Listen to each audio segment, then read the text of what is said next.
Hi there, this is Johnny at Man and Machine. This is going to be an overview video for Autodesk Build, the new platform from Autodesk that's part of their Autodesk Construction Cloud tools. So I'm going to jump straight into it. What we're looking at here is a list of projects that I have. What you'll notice is that we actually have projects both hosted in BIM 360 and also part of the new ACC platform. So they are combined. If I wanted to find a particular project, it's very easy to do so. I can just type in part of the name, and then I can see those projects listed. That's going to work whether you're part of 100 projects and they're external or internal, wherever they are, you can just search for the project that you're looking for. So we're going to use this 1100 build project here, and that's going to then take us to the first part of Autodesk Build. So we come to this home page with an information that a project manager might use to really quickly get an idea of what's going on the project. So we have things like the progress with any milestones in here, so I can add really important dates. This might be useful for things like handovers or specific kind of stage dates, but this wouldn't be used for, say, Gantt charting out plans and things like that on site. We also have some information about recent activity, so quite useful if you want to just see maybe the issues that have been created recently and just focus on those. But like I say, for a project manager to get a really quick overview of what's going on in the project. So the next feature that we're looking at in Autodesk Build, and I've got all my tabs to the left here. The interface is quite nice to be able to get to everything. It's quite flat in terms of a structure, so depending on what your permissions are, you just see more or less. Because we're looking at this from a project admin point of view, I see everything. But if I want to get to the settings for any of these modules, they're always in the top right or above anything in that page.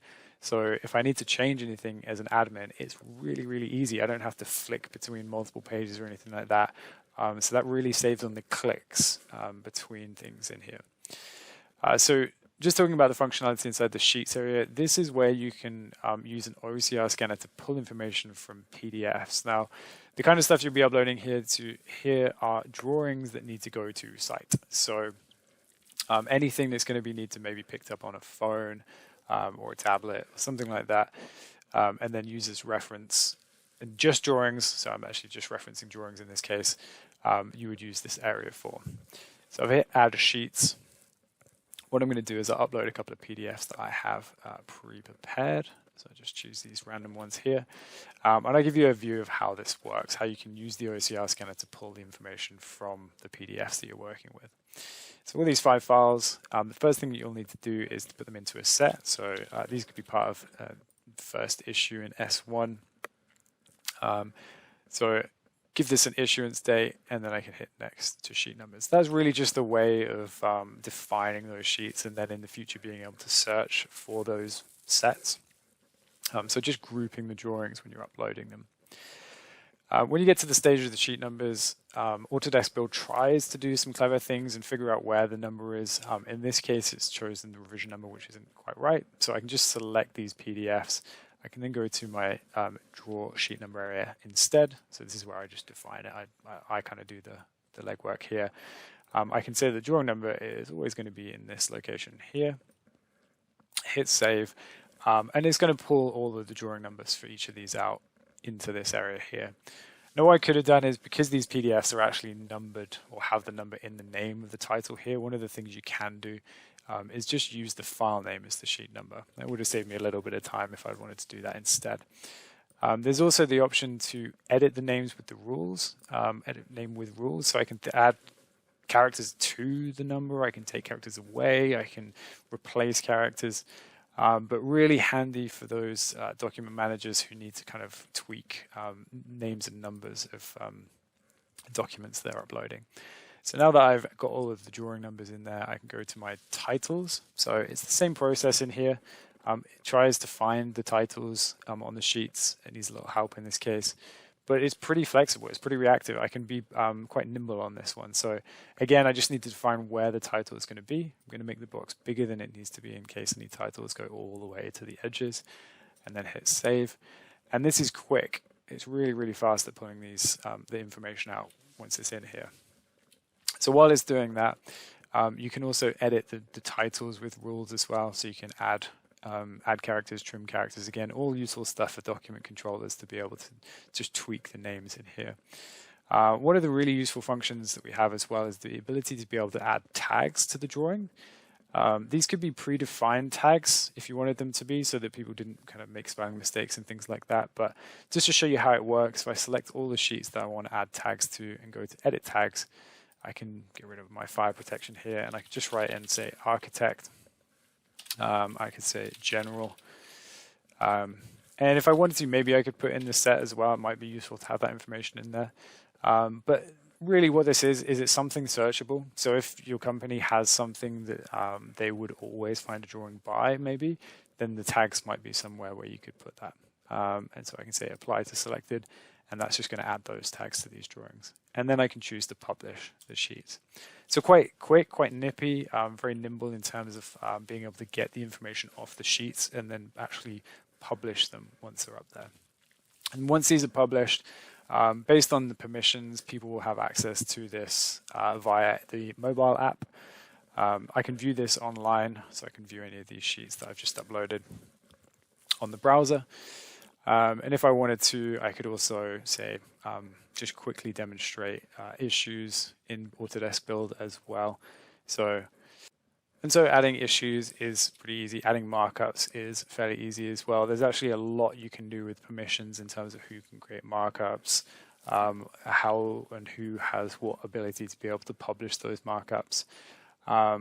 Issues I can add through here. One of the things I like about the issues in Autodesk Build is that it comes with these little text in the tag when you're putting them in there, and they're customizable up to 3 letters. So you can create your own types of issues, and it's really clear on the drawings what kind of issues have actually been put onto that drawing. The other useful thing with issues as well is that you can publish or not have them published. So you could have a load of issues in here that are just referenced for you. You don't want to give them away yet, or maybe you don't want to give them away at all. You just want to store information that's attached in here for yourself. And so I could choose to have this not published if I want to as well. So that's the sheets area. The issues area, which we will get to, and the next part, the files area, are part of Autodesk Docs, which we have done a video for. So if there's more information that you'd like on those two, then, like I say, the Autodesk Docs area, Autodesk Docs video that we've created is going to be best for that. Just to quickly show you them and just to talk about what's related to Autodesk Build. This is where you store documents, everything else in your project. So we can get things like Excel, PowerPoints, DWGs, Revit, and it's all file-based. I can actually access this through Windows Explorer using the desktop connector, as I would have in BIM 360. If we're just talking about Autodesk Build, the area we have at the top here for the field, if we put anything in these folders up here, I'm going to be able to access those on the app as well. So just something to be aware of in relation to Autodesk Build is that you have the ability to be able to use the app. That's not something you can use in Autodesk Docs. So like I say, not going to focus too much on this. You can view files, you can view PDFs, you can view exactly the same as you would on most kind of viewers, IFCs, DWGs, etc., loads and loads and loads of different file types on here. But that's something that comes with Autodesk Docs, these files area and the issues that you put in them as well. So I'm going to skip ahead to the forms in Autodesk Build. So if I just head to forms here, there's some really neat functionality inside this forms area. And the functionality, I would say, is going to lend itself to any company that is worried perhaps about changing the process on site from maybe paper to a digital format. So I'll go through the process of creating some forms. I'm going to go through creating template first, and then I'll do a form. But what the process for this is, firstly, you create the template. So maybe you set up the project, you set up all the templates, the quality checklist, the safety checklists, or safety forms, whatever you want to call them. And then once we've got those set up, we can then maybe use a mobile device to use those templates to actually create the form. But like I said, I'm going to describe the different ways or the different types of templates you can create. So if I go to create here in my templates, first of all, you'll see you can actually create folders to tuck these away in, which is quite nice. Just if you've got lots and lots, it's quite useful to be able to make sure these are put into their own area.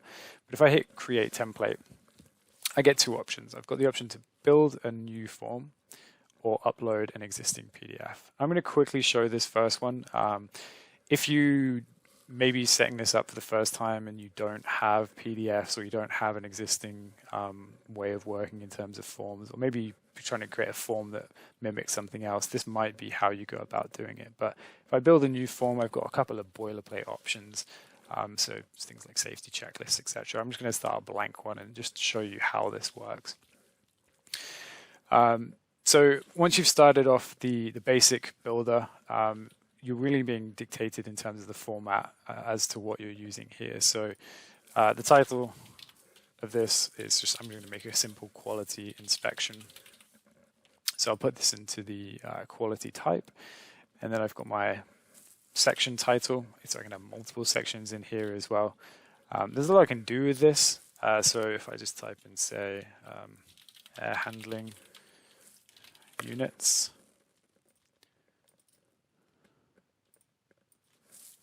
there we go. And the question we're going to put in here is, are they installed correctly?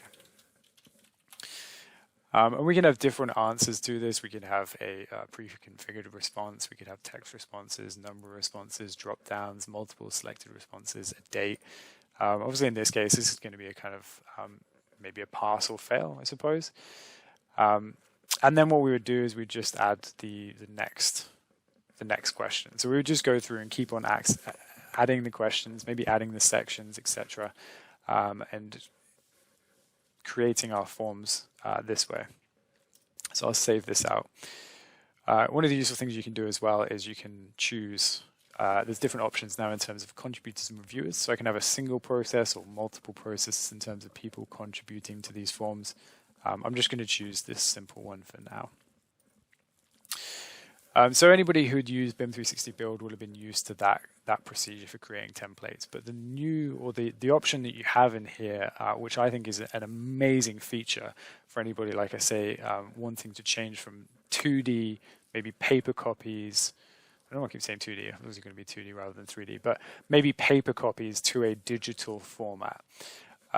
You have the option here to create a template based on an existing PDF. And what I'm going to quickly do before I do that PDF is I'm going to show you the PDFs that I actually have, and I'm going to upload into this. So I have these different safety forms here, and I'll just double click on this one. So I've just opened this up like a normal PDF. We're not looking at Autodesk Build here. This is just this particular PDF. And if you can imagine, maybe somebody's been filling in this form for 20 years on a piece of paper. What I've done in Adobe, but there are plenty of editors out there, is I've created these text fields, and I've also created these checkboxes in a PDF format. And what this is going to allow me to do is upload this PDF with these fillable fields into Autodesk Build and have them be able to be filled in via the mobile app or on the browser, but really utilizing the existing sheet that I might have already got audited or QP passed or things like that already. So I'm not going to upload the form in this case. I've already got the form uploaded in here. What I'm going to do is I'm going to jump onto my mobile app. I'm going to quickly show you the process for creating those forms and then pushing those back to BIM 360 docs. So if you imagine maybe we've got the forms filled in. So I've got my project here. Just have a quick look at the app while we're in here. We've got the build project that we're looking at. So all the projects listed here. One of the things it does make you do is if there have been any changes, it makes you sync the project to your device before you open it. This is quite useful because it means if you go to a site and there's no Wi-Fi, you have that project downloaded and you're going to be able to access everything. So by forcing you to do that, it's actually going to stop anybody getting to site and then realizing actually that they need to go away, download something and then come back. They're going to have the app to be able to use. They're going to have the information they need to be able to use it. So once that's loaded, I can go into the project. I'm going to see my home page that we looked at earlier. I've got the sheets that I can view in here as well, so I can access any of these, add issues to them, markups, etc. I've got access to that files area like we looked at before. But the thing we're looking at here is the forms area. So the particular form that I just showed in PDF format is this GCO1. So all I did to upload that was just chose upload an existing PDF, upload that PDF, and that's what we have here. So what I can do is, first of all, I can view any forms that have already been submitted under that GCO1 site organization title. And in the top right, I can create my own. So this is going to be another form that I'm filling in. So if I wanted to fill this in, I can click on View here, and I have access now to this form, and I can fill it in as I would have done the piece of paper. I'm just doing this on my phone instead. But it's all familiar. This would all be familiar territory for anyone who's been doing this for donkey's years on this particular layout. So you're not losing any experience. You're not losing that person who knows that form so well that they can go around the site very quickly and fill it in. They have the same format they've always worked with. So I can go through this form, fill it all out, just to show you the signature. You can put signatures into those PDFs as well. I'll do the end there so I can fill that out. And then I can hit save. Once I've filled that out, I can add other things as well. So I can add a photo if I wanted to. I can add videos. I can add files, issues, forms, etc. that reference this particular form that I'm filling out here. And then I can hit submit, and I can push this up to Autodesk Build. But the main point of that is that PDF. It's the ability to be able to actually use something that's very familiar to people who have been working on site for however long, and being able to fill in that form nice and easily. So that demonstrates the app, and it also demonstrates forms as well. The main bulk of the work that needs to be done with the templates there is just creating those PDFs to begin with. But once they're done, they're done. You can just click and drag them onto any project that you'd like to use them on. So moving on from forms, we've got the photos area as well. This is another really cool feature inside of Autodesk Build. This is an area that's going to amalgamate all the photos in the whole project. So if you put issues, if you put photos into issues, if you've put photos into forms, if you've just been taking photos and you wanted to upload them, then you can just add them via this interface here. And once we've got this huge bulk of photos, we've got lots and lots of different ways to be able to actually filter them. So if we wanted to filter them based on the date they were uploaded, for instance, or perhaps the type that they are. So I just want to see 360 photos, for instance. I can filter based on that, or videos.